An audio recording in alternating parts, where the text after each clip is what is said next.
अस्सलाम वालेकुम दोस्तों। आज मैं इस वीडियो में आपको बताऊंगा कि किस तरह आप बर्ड्स की फील्ड में कम इन्वेस्टमेंट से ज़्यादा अर्निंग कर सकते हैं।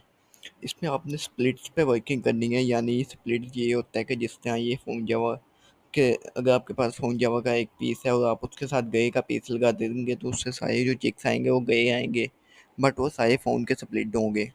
इसी तरह गोल्डियन में होता है। गोल्डियन में अगर आप ब्लू के साथ लगा देते हैं, कोई ग्रीन बैग की फीमेल लगा देते हैं या मेल लगा देते हैं, एक पीस आप ब्लू का लगा देते हैं और एक ग्रीन बैग का, उससे आपको जितने भी चिक्स आएंगे वो सारे होंगे ग्रीन बैग के, और बट वो स्प्लिट जो होंगे वो ब्लू के होंगे। इस तरह ही आप जावा में फ़ोन के स्प्लिट बाय कर सकते हैं, आपको इजीली मार्केट से मिल जाएंगे। स्प्लिट की कोई पहचान नहीं होती, कोई ख़ास पहचान ना। आपको ये ही है कि आप किसी गारंटी वाले बंदे से बाय करें जिसको आप जिस पे एतमाद हो के पूरा ये आपको फ्रॉड वगैरह नहीं करेगा, आपसे आपको 100% स्प्लिट देगा। स्प्लिट का ये फ़ायदा होता है कि हर क्लच में आप ये कह सकते हैं कि विजुअल चिक्स आ जाता है, एक दो विजुअल चिक्स आ जाता है और बाकी पॉसिबल के चिक्स आ जाते हैं। अगर हम जावा की बात करें तो आप जिस तरह गए जावा का पे है आपके पास फ़ोन स्प्लिट का, तो ये फ़ोन स्प्लिट से आपको एक दो जो चिक्स हैं हर क्लच में आप कह सकते हैं आपको फ़ोन आने के चांसेस होते हैं काफ़ी ज़्यादा। कई दफ़ा ज़्यादा भी आ जाते हैं, बट वो भी लक पे डिपेंड करता है। ये अब आपके सामने ब्लू गोल्डियन का पे है, ब्लू का मेल है, इसके साथ ग्रीन बैक की फ़ीमेल है। इससे अगर ये फीमेल ब्लू स्प्लिट की नहीं होगी तो इससे जितने भी चिक्स आएंगे वो ग्रीन आएंगे, बट वो ब्लू के स्प्लिट होंगे। इस तरह ये जो स्प्लिट होते हैं ना, ये काफ़ी कम प्राइस में मिल जाते हैं, यानी आप कह सकते हैं 500 हज़ार ऊपर मिल जाते हैं जो होता है नॉर्मल बर्ड उसकी निस्बत। यानी आपको ये कम प्राइस में काफ़ी मिल जाते हैं। आप ले सकते हैं कॉमन गोल्डियन का एडिट टू बीट पे ले सकते हैं, यानी आप ये कह सकते हैं अच्छी अर्निंग कर सकते हैं। आप 12-13 हज़ार रुपये का ब्लू स्प्लिट का पेड़ लेंगे, उसका एक चिक की जो ब्लू का है विजुअल ब्लू का, वो 7 से 8 हज़ार रुपये का मिनिमम सेल होता है। इस तरह आप गोल्डियन में जो है स्प्लिट वो सिर्फ ब्लू का होता है, इसके अलावा आप कह दे सकते हैं कि जो है ब्लू से नीचे है, येलो है, ग्रीन है, उसके अलावा सिल्वर है, इनका स्प्लिट नहीं होता।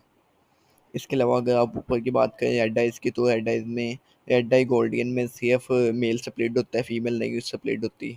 इसमें कई इस तरह की पेंग्स होती हैं जिसमें एक पीस ही हम स्प्लिट का लगाएं तो हमारे पास विजुअल चिक्स आ जाते हैं। कुछ पेंग्स में दोनों हमें ब्लू स्प्लिट के पीस लगाने पड़ते हैं, यानी स्प्लिट के दोनों पीस लगाने पड़ते हैं, फिर हमें विजुअल चिक्स आते हैं। जिस तरह आप गोल्डियन में है, गोल्डियन में अगर हम ब्लू के स्प्लिट लगाएंगे तो ब्लू के अगर दोनों पीस स्प्लिट होंगे 100%, फिर आपके पास विजुअल चिक्स आएंगे।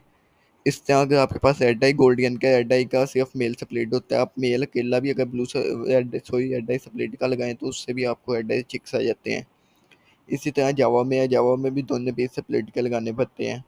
अगर आप हम गोल्डियन में म्यूटेशन की बात करें तो उसमें रेड आइज है, रेड आइज में अकेला मेल स्प्लिट होता है, उसके अलावा जो ब्रूनो है, ब्रूनो में भी मेल फीमेल दोनों ही स्प्लिट होते हैं, यानी मेल फीमेल दोनों का ही स्प्लिट होता है ब्रूनो का भी। आप इससे म्यूटेशन भी खरीद सकते हैं स्प्लिट्स, आपका बजट कम है। वैसे भी इसकी जो ब्लड लाइन है सबसे स्ट्रॉन्ग होती है, यानी आप कह सकते हैं ये जो होते हैं ना स्प्लिट्स से चिक्स निकले होते हैं, इनकी ब्लड लाइन विजुअल की निस्बत स्ट्रॉन्ग होती है, सबसे ज़्यादा ब्लड लाइन इनकी स्ट्रॉन्ग होती है। उसके अलावा अगर डाउ की बात करें तो डाउ में रेड का स्प्लिट होता है, इसमें डायमंड पाइट जो है रेड की स्प्लिट होती है, बट अकेला मेल स्प्लिट होता है, फीमेल नहीं स्प्लिट होती। उसमें भी यही होता है कि अगर आप अकेला मेल लगाएंगे स्प्लिट रेड स्प्लिट का, उसके साथ डायमंड की फीमेल लगाएंगे तो फिर भी आपके पास विजुअल चिक्स आ जाएंगे। इसमें कुछ सस्ती पेइंग होती हैं जिससे आप इजीली अच्छी खासी अर्निंग कर सकते हैं। जिस तरह आप गोल्डियन में रेड आइस के स्प्लिट हैं तो रेड आइस स्प्लिट आपको नॉर्मल एज में मिल जाते हैं, और उससे पहले क्लच में चांसेस होते हैं कि आपके पास विजुअल चिक्स आएंगे।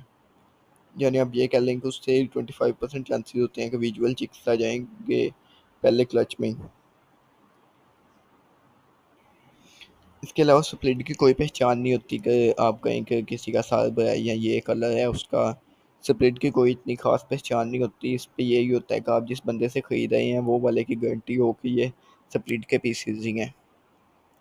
स्प्लिट के पीसेज से आप बहुत अच्छी अर्निंग कर सकते हैं।